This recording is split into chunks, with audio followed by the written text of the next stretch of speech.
Where do I even begin with this movie?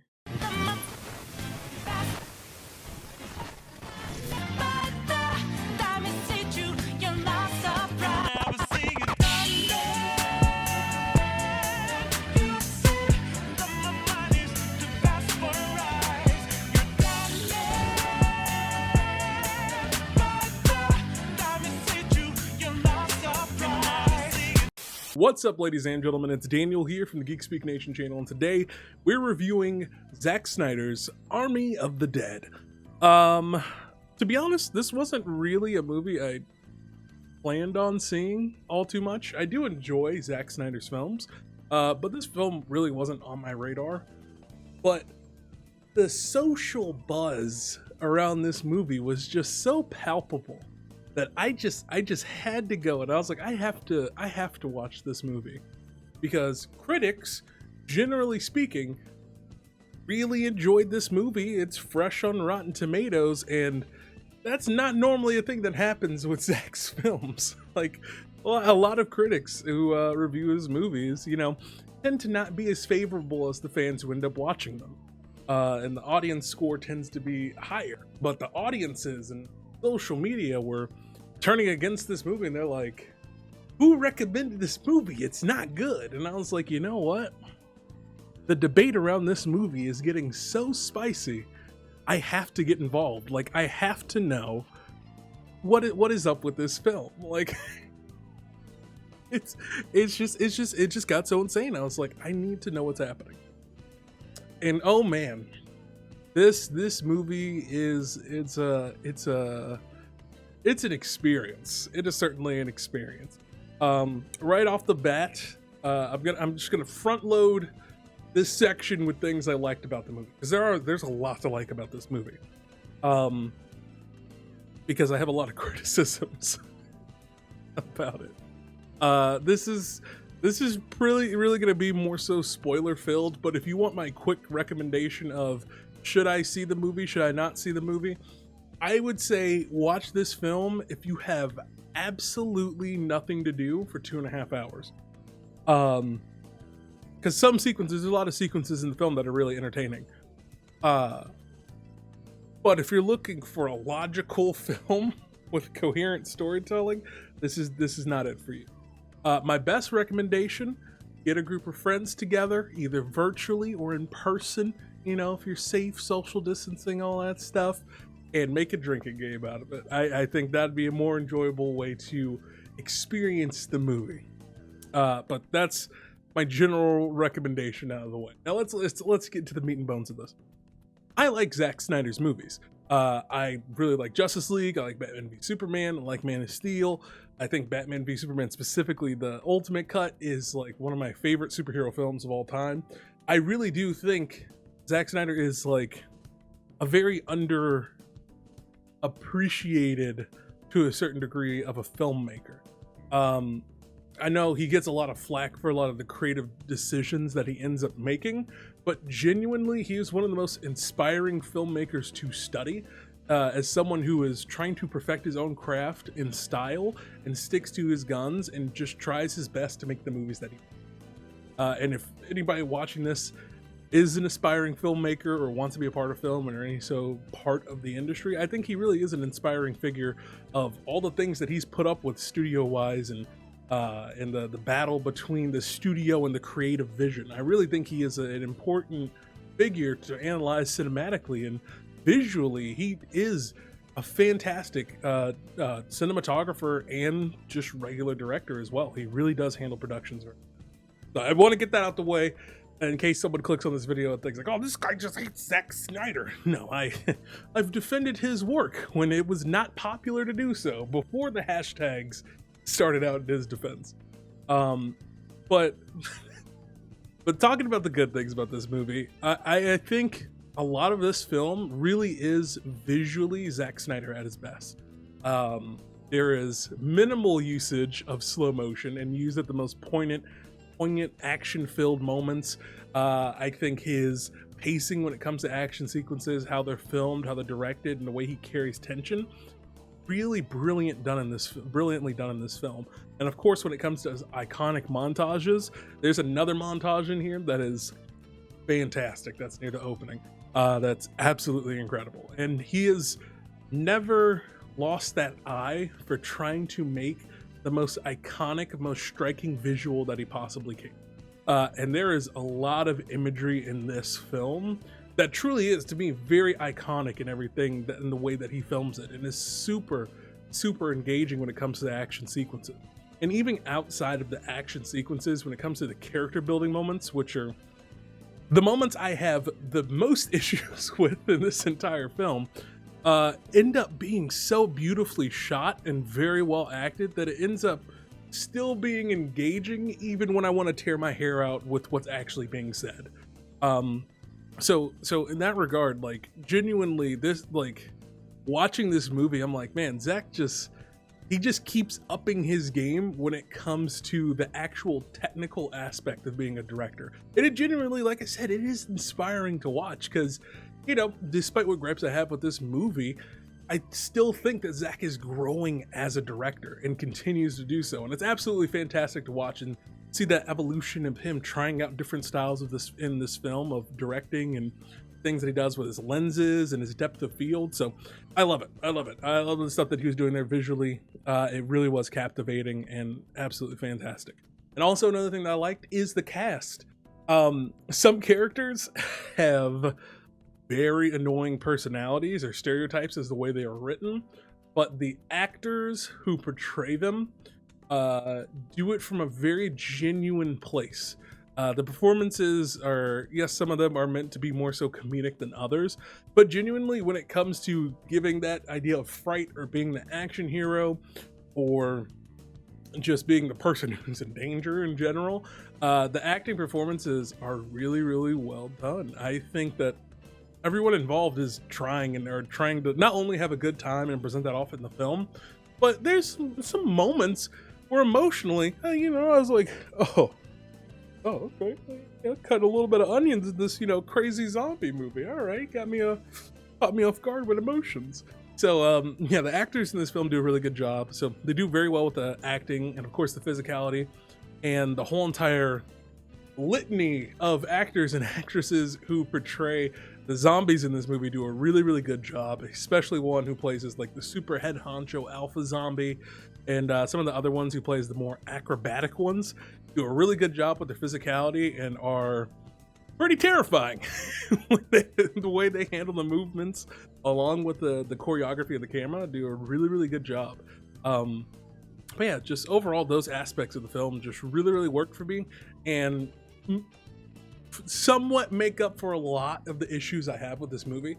But genuinely, I really did enjoy those aspects, and they made it really engaging, so that when the action was hitting or the super emotional moments, I was engaged and I wasn't sitting here checking my phone like, oh, you over? Well, during those points. But besides that, that's what I liked about the film. Really enjoyed those aspects. Those get 2 big thumbs up in my mind, and are truly what saved the film. Now, let's talk about the things I didn't like. That's where things get a little dicey.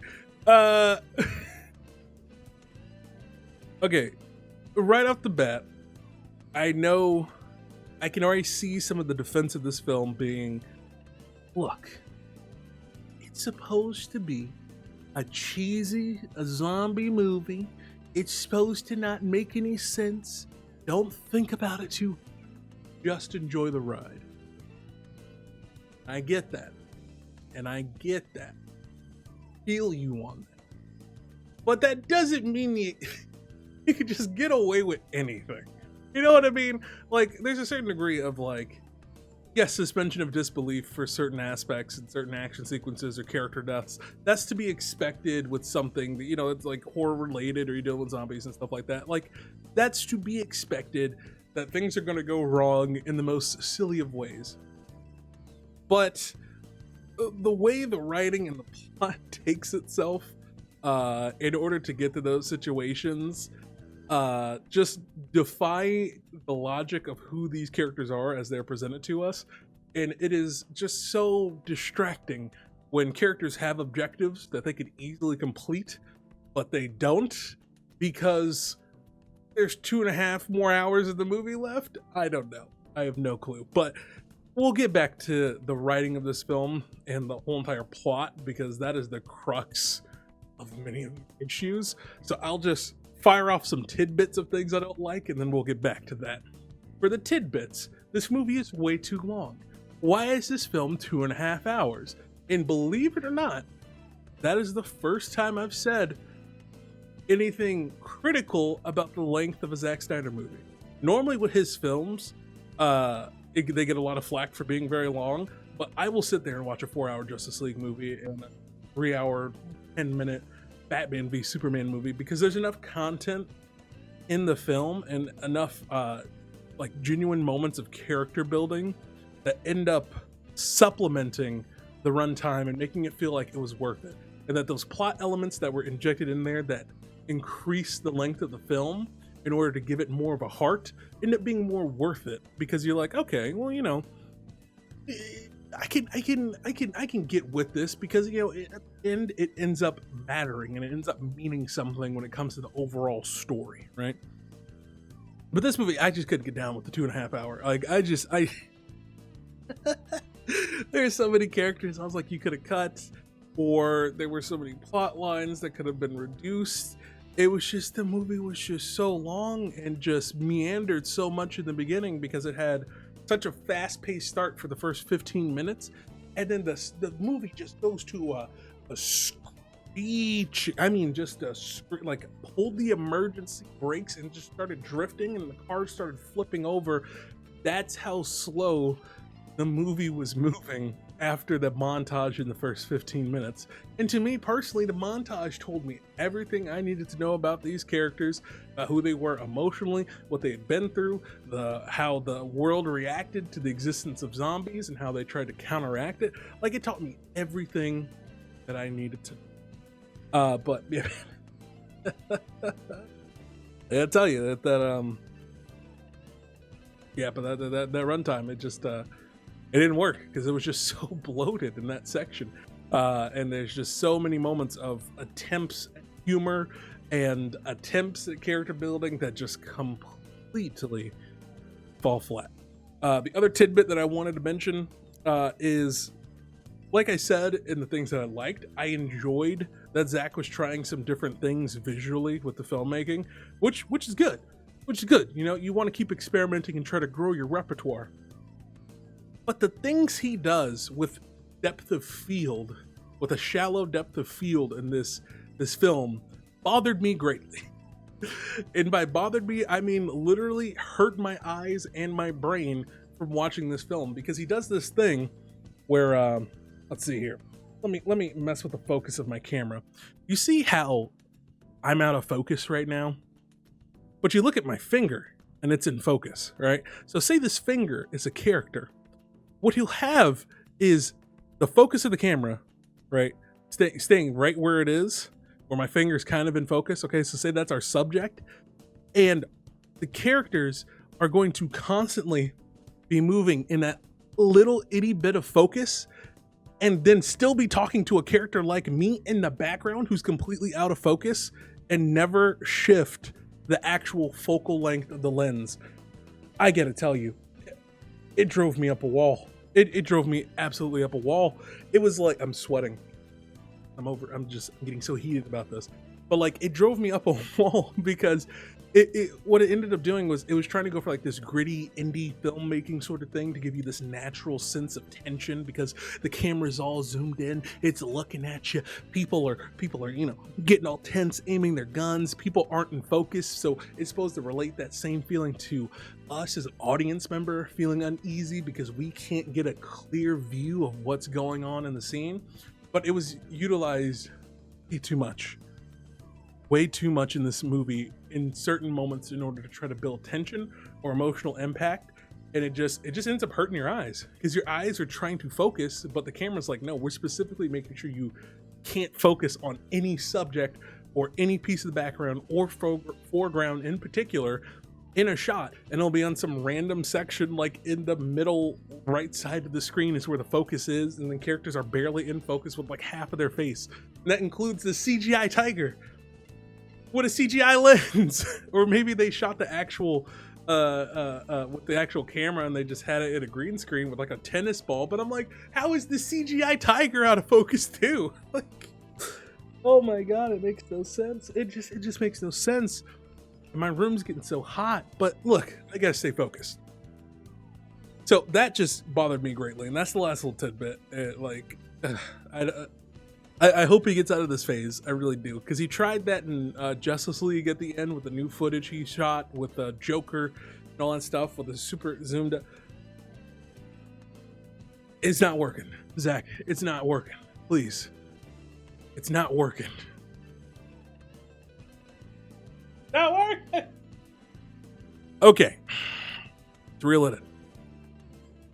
Let's get back to the big meat and potatoes of why this movie was just such a chore to get through. It's the story, man. It's the story. It just didn't make any sense how certain things happened. Like, within the first 10 minutes, I knew that stupidity was going to reign supreme in every single character. In their opening scene, where the car crash happened because newlyweds are engaging in some hanky-panky. I can't say what exactly because YouTube will demonetize me. They're engaging in some hanky-panky, which leads them to getting into a car accident with a military convoy carrying the alpha zombie. Like, in that, I was like, okay, maybe this is like somewhat of an homage to like old school horror films where it's like the sex and zombies and it's titillizing. Maybe that's what it was supposed to be. And like, look at this how this goofy decision ended up leading to the death of all these people in a zombie apocalypse. Like, okay, sure, I'll let that slide. But the military convoy, everybody gets out of their cars. One convoy blows up. The zombie comes out, right? Oh, no, even before we get to that. The army guy is on his walkie-talkie with HQ, and he's like, come in, command. What are we supposed to do? And it has a full conversation beforehand, and then they're like, you guys need to get out of there, get away from the zombie. And then he just goes, wait, what was that? But you clearly heard her literally 3 seconds ago. And then they're just sitting there like, what do we do? What do we do? I don't know. What do we do? And then after like 5 billion years, I know I'm exaggerating, okay? But after 5 billion years, they finally like, we gotta get away from the zombie. And then the zombie comes out and kills the first guy. And I just couldn't believe it. I was like, these are the military, private security, military trained people transferring this sensitive cargo. Foregoing the fact that they got into a car accident because they weren't looking at the headlights coming into the wrong lane. Okay, excluding that too. The zombie comes out. They don't shoot at him when they're all looking. They all start running. And they have assault rifles. And then the worst part about it, when you end up watching the film, is that the alpha zombie dies like any other zombie with like one bullet to the head. It'd be different if like you shot the zombie in the head, but he still didn't die. I'm like, ooh, the alpha like regenerates, or like you have to completely blow up the head or something like that. But no, it was just like, yeah, we should run. And then they stop there and have a 5-minute conversation in the woods about, oh yeah, we're scary, we almost got caught. And then they died. And I just, in that opening, I knew, I was like, okay, This is the type of logic I gotta prepare my brain for. This is what I gotta get ready for. This is what I have to prepare for. Hey, fine. Really stupid, but it's okay. Let's have some fun. And then we have the montage, which was good. I really liked the montage. To me, the montage literally did all the setup I needed to understand the characters I was looking at and understand Dave Bautista's character, which, by the way, I should have mentioned Dave Bautista was really, really awesome in this film. And I should have mentioned that in the things I really liked. He was super good. And I love that he gets more roles because he's a talented comedic actor and action actor. And it's fantastic. But I'm sitting here losing my mind right after the montage ends, because then we get introduced to the daughter. The daughter. And Mirta. Was that her name? Greta? Mirta? Hold on, is my camera still out of focus? But we get introduced to Mirta, whoever the mom was of the kids who she cares about. Kate and Mirta in the camps. And the, Mr. McFeely, the guy from Luke Cage. And it was just in that moment I was like, oh no. Okay. We have to give him motivation for why he'd want to do this bank heist. I was like, okay, I get it. Fine. And we spend an exorbitant amount of time getting the group together, getting the cast together. The guy with the terrible German accent. Okay, we get everybody together who we're supposed to care about, yada, yada, yada. Yes, they all have history. And after just this long, boring time of gathering all these characters and doing all this for only $50 million, that's a bit of a stretch. Only $50 million? Now listen, $50 million, it's more money than that. Spoiler alert, guys. I don't want to, flash my taxes here. But $50 million is a little bit more than I'm making right now, okay? So, that's some good money. But we are talking about something that is almost 100% guaranteed death. And you don't even know for sure if the guy you're bringing, who's never fired a gun before, can maybe get the safe open? What? But then it keeps getting worse. Because then when we finally get, like, after the Stone Age has come and the humanity has died and been reborn and we get invaded by the Viltrumites, we finally get to the part of the story where we're about to enter into the zombie land, zombie Las Vegas, and all of a sudden Kate's like, I gotta go save that mom in there. I'm coming with you, Dad. This is not optional, Scott. You listen to me.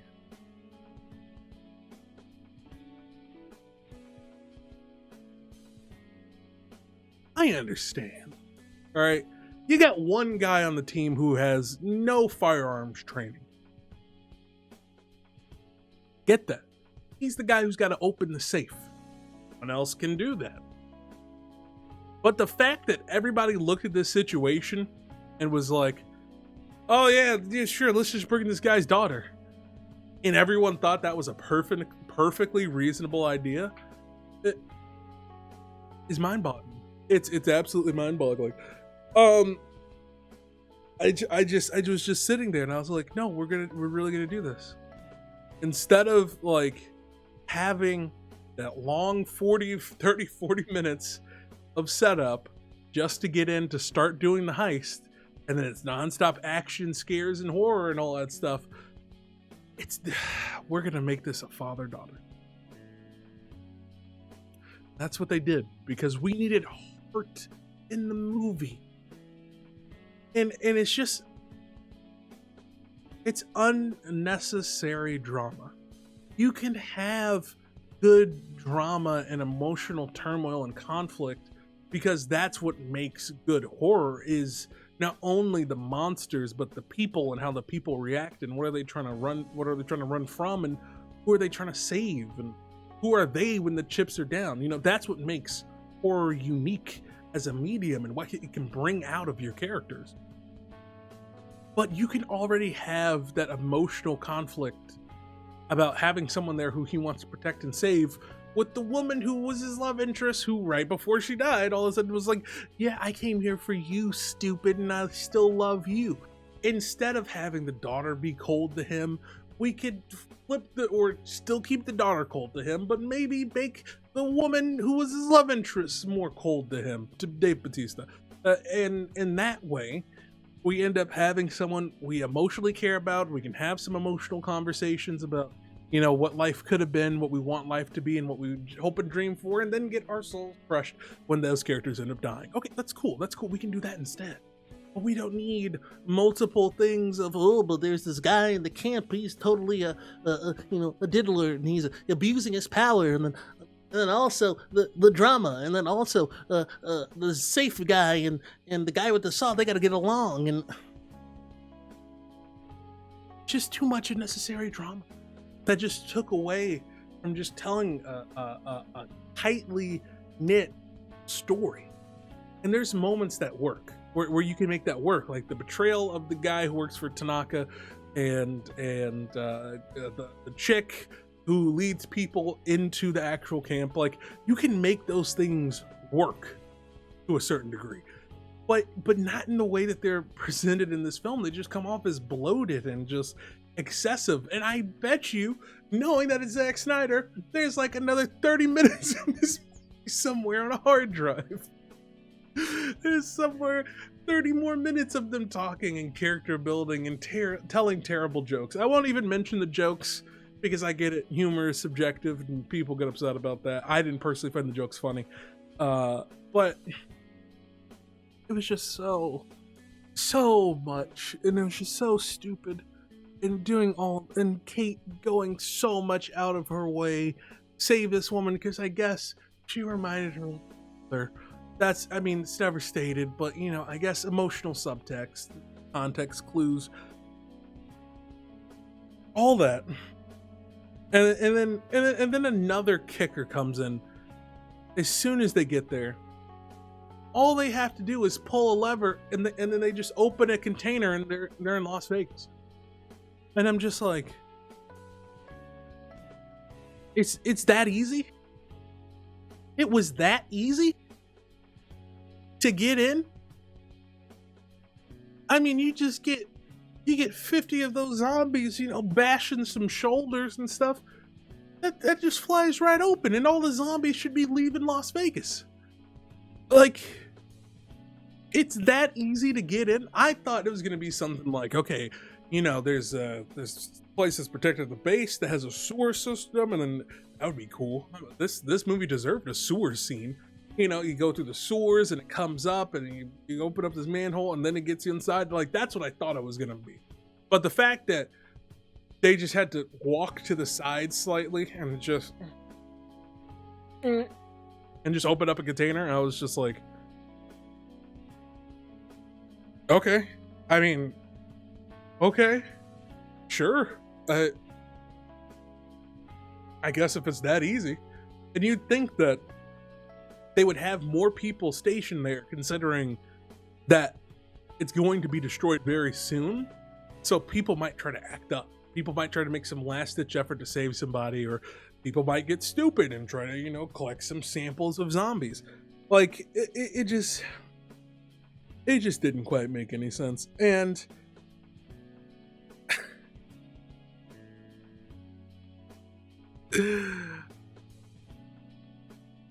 I want to talk about the villain's plan. Okay? I gotta talk about the villain's plan. I just...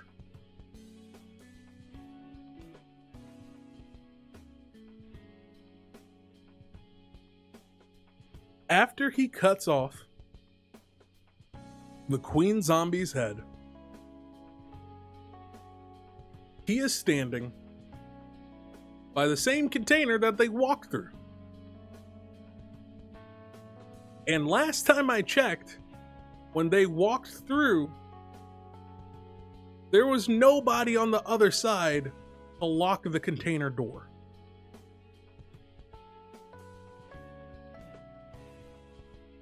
Why didn't he just leave the same way that they came in with the head and get on the bus or commandeer another vehicle that was left there and then just leave?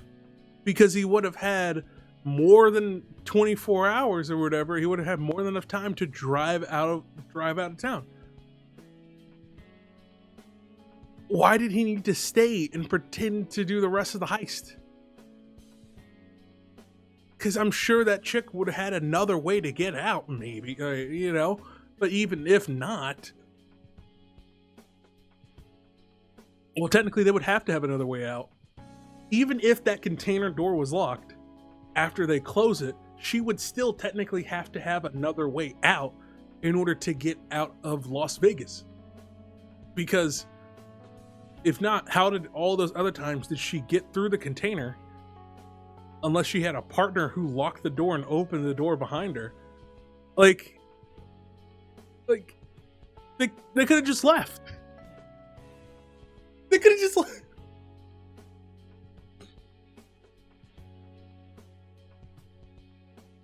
It just didn't make any sense. It just didn't make any sense. And he was just so blatantly evil and untrustworthy. Like it just absolutely made no sense that you're surrounded by zombies, you can't threaten someone at all, tell them the truth of what their actual plan is, and then the one person who knew off the jump that something was wrong, which was a cool sequence, by the way, with them going through the sleeping zombies. That was sick. But that chick, who was basically like John Wick, she was so badass. But Mrs. Wick comes through, all right, and she literally jumps through a window like the Kool-Aid Man. And she doesn't have any time to shout, "Don't trust him, he set me up and da-da-da-da. He's betraying us." None of that stuff.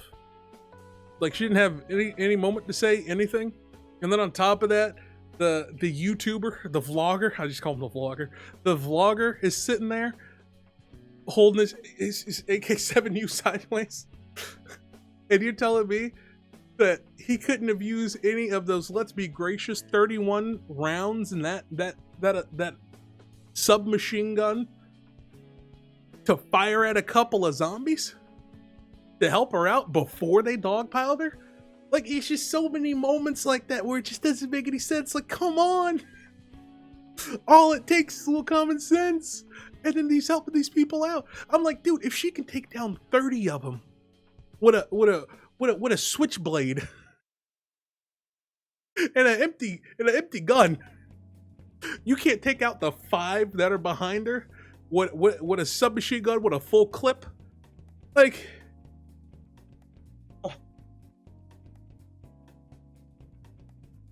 it drives me insane. It drives me insane thinking about the logic in this movie. And I get it. You can use the simple argument of, well, you're not supposed to think about it. But here's the thing. They want you to believe and get invested, but I can't get invested when these characters are so stupid. And they don't just, the things they do just don't make any sense. It doesn't make any sense at all. And then Kate goes through all of this stuff to save a woman who ends up dying in the helicopter crash at the end. So in actuality, that woman was going to die either way, either because of the nuke or because of the helicopter crash. And she could have just went with the plan, having not found them and not gone after them. And her dad and Miss Pilot, they could have gotten the helicopter, just flew off, and he would still have the money in his vest to give to her. So she could have made out there with the pilot alive and her dad alive. But instead, dad's dead, the pilot's dead, and the mother of the children are dead. And now she's got to take care of 2 kids. Still.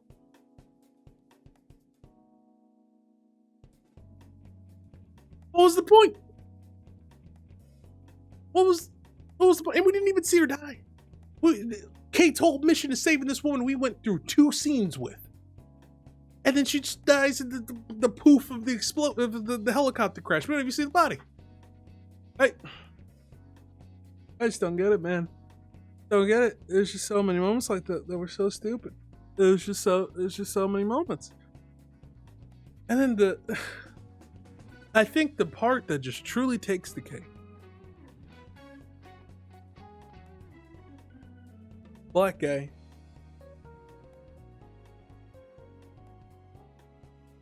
Not only the nuke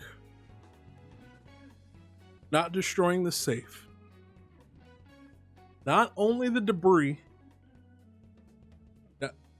covering the exit, or no debris covering the exit with Rebel, and he's able to freely open the latch and get out. Not only all of that,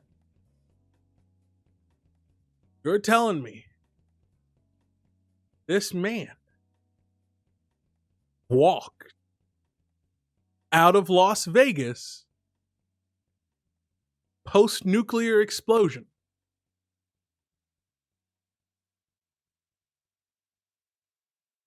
Walked through all that radiation and found a car. He's in it. Drove away with all that money.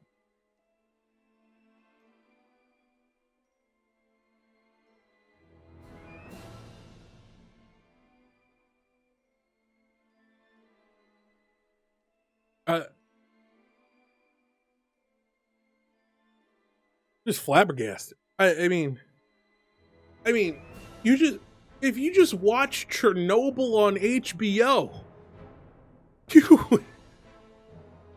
you see what exposure to extreme amounts of radiation will immediately do to a person, let alone being at ground zero. And this man made it all the way onto a plane. Start the cycle. Oh. Okay. That's it. This movie was... There's probably like a billion more plot holes that I didn't even catch. But this movie was stupid. Like, this movie was so stupid. Like, it was so hard to get invested because there's just so many moments where you're just like, you gotta be kidding me, right? Like, you're kidding me. Like, I can't believe this has happened. I can't believe it. But the action sequence is really, really fun, man. It's really, really fun. I truly think, like, you can cut this movie up down to like hour 30, hour 45, maybe. Maybe. And there's a super tight movie in there that's fast paced. It's got a little bit of spooky to it. It's got some great action, some solid acting, and is visually very arresting and entertaining. It's somewhere in there. Despite all the stupidity, you can even cut down with literally the same movie you have with all the stupid plot holes and all the stupid twists, and you can condense it. Right? You can condense it. And I think it'd still be more entertaining. But I think what makes this film so frustrating to watch is just because it's 2.5 hours long, on top of the stupid plot holes, on top of the boring character development. So, yeah. Those are my thoughts on Army of the Dead. The zombies are really cool too. There's some really cool concepts in this film with zombies. So I hope they get a sequel in order to focus a little bit more on these concepts of these evolved alphas and how they breed and all that stuff. I think that's really, really fast. But with that being said, that's it. That's my thoughts on this film. It's over. It's an experience. I went through it. And yeah. About it. With that being said, ladies and gentlemen, what did you think about Army of the Dead in the comment section down below? Let me know, and if you enjoyed this rant / review, go down there and hit that like button. And if you're new here, subscribe to become a part of the Geek Speak Nation channel, and make sure when you subscribe that you hit that bell icon and set it to all so you always get notified of when I post a new video. That being said, ladies and gentlemen, thank you so much for watching. I'm Daniel, and don't forget to get geeky.